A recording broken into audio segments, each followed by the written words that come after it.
Grasshoppers comprise one of the oldest insect families on Earth. The first grasshoppers probably appeared 250 million years ago during the Triassic period. They belong to the Arthropoda phylum, which includes other insects as well as spiders, scorpions, crabs, and their relatives. Phylum is a category that biologists slot living things into, and Arthropoda, which means joint-footed, is the largest phylum. Grasshoppers also belong to the Caelifera suborder as well as a multitude of families, subfamilies, tribes, subtribes, and species. They're found all over the world save Antarctica.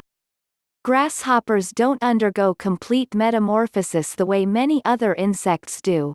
They hatch out as nymphs or hoppers, which simply look like tiny, wingless adults. It takes them 5 molts to reach adult size. Under the right conditions, grasshoppers can change their characteristics, including their color and even their behavior to form great swarms. There are places on Earth, such as Indonesia and Africa, where grasshoppers are a regular part of the diet. They are a good source of protein. Acridology is the study of grasshoppers. Scientists know of at least 11,000 species of grasshopper, but they are certain there are more to be discovered. Green-striped grasshopper, whose scientific name is Chortophaga viridifasciata. Southern green-striped grasshopper, whose scientific name is Chortophaga viridifasciata australior. Northern green-striped grasshopper, whose scientific name is Chortophaga viridifasciata. There are 6 types of xanthopus grasshopper. Sierra grasshopper, whose scientific name is Xanthopus sierra.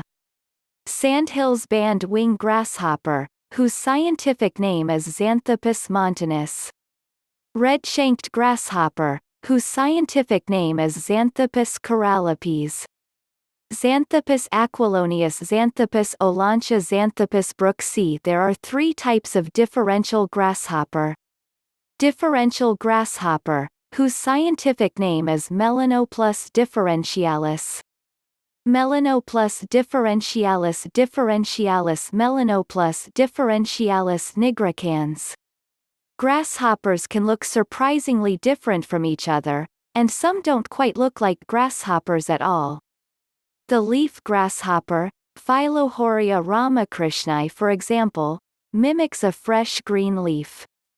But what they all have in common are the usual characteristics of an insect, which is a body plan that has a head, a thorax, and an abdomen. The grasshopper's head is arranged vertically at a not quite 90-degree angle at the front of the thorax, and its mouth is found at the bottom of the head. The jaws there allow the grasshopper to bite and chew its food, though it doesn't bite people. Grasshoppers have 2 large compound eyes, 3 simple eyes, and a pair of antennae that serve as organs of smell and touch. Biologists use the length of the antennae to determine whether the insect is an ordinary grasshopper or a locust. An ordinary grasshopper's antennae are long, while those of a locust is short. The grasshopper's thorax and abdomen have segments made of chitin. The animal's 6 legs and wings, if it has wings, are found on the thorax. The final pair of legs are diagnostic for the grasshopper because they are powerful, with strong thighs. The back edge of the legs has spines and spurs. The grasshopper's abdomen has 11 sections. The first is attached to the thorax and holds the insect's auditory system. The last 4 segments are reduced, and the last 2 have the insect's reproductive organs. Female grasshoppers are usually bigger than males, and their ovipositors give the suborder its name. Caelifera is a Latin word that means chisel-bearing. This refers to the ovipositor's shape and how it is used to drill down into the ground so the female can lay her eggs. Some types of grasshoppers make noise or stridulate by rubbing pegs on their hind legs against parts of their forewings. It's usually males who stridulate to attract mates, but females have been known to stridulate. Other grasshoppers make a clacking sound when they fly by clashing their front and hind wings together. Grasshoppers are usually solitary, but when conditions are right, they can form groups called swarms. Swarms are sometimes made up of billions of individuals. Adult grasshoppers range in size from 0.39 inches to 2.75 inches, depending on the species.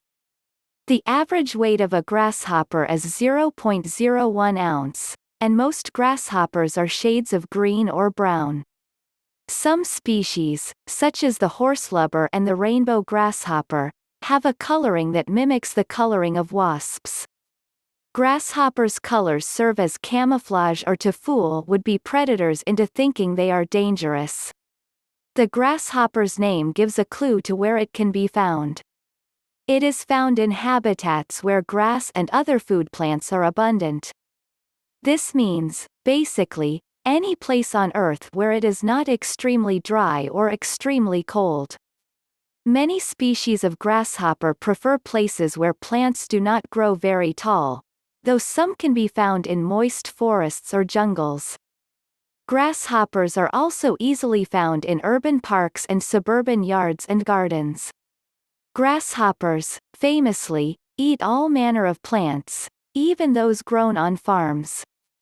This makes them considerable pests in many areas of the world. They will eat new, tender leaves, flowers, and stems. Some grasshoppers eat poisonous plants to transfer that poison into their own bodies to make them distasteful to predators. They also eat seeds, and sometimes they will eat dead insects. Locusts have been known to eat each other when food is scarce. Grasshoppers aren't fussy about the plant material they eat, but plants sprayed with enough pesticide can kill them. It's not unusual for a grasshopper to eat 16 times its own weight at a sitting. Normally, grasshoppers don't do too much damage to lawns and gardens. They fall prey to a great many predators such as ants, tachnid and robberflies, spiders, birds, cats and dogs. They are also subject to many sorts of diseases. Most grasshoppers don't even manage to hatch out of their eggs, and nearly all die during the winter in places where the winters are very cold. Even those who aren't winter-killed only live for a few years if they avoid predators or disease. Grasshoppers can become a huge problem when they swarm. Scientists really don't know why locusts form swarms. It might be because lots of rainfall made food abundant and caused the population to explode.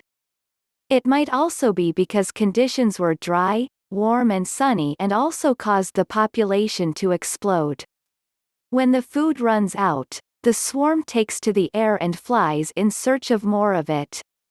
It won't matter if it's a field of wheat or another crop that a farmer needs to make a living. The best way to control grasshoppers is to make the environment unattractive to them.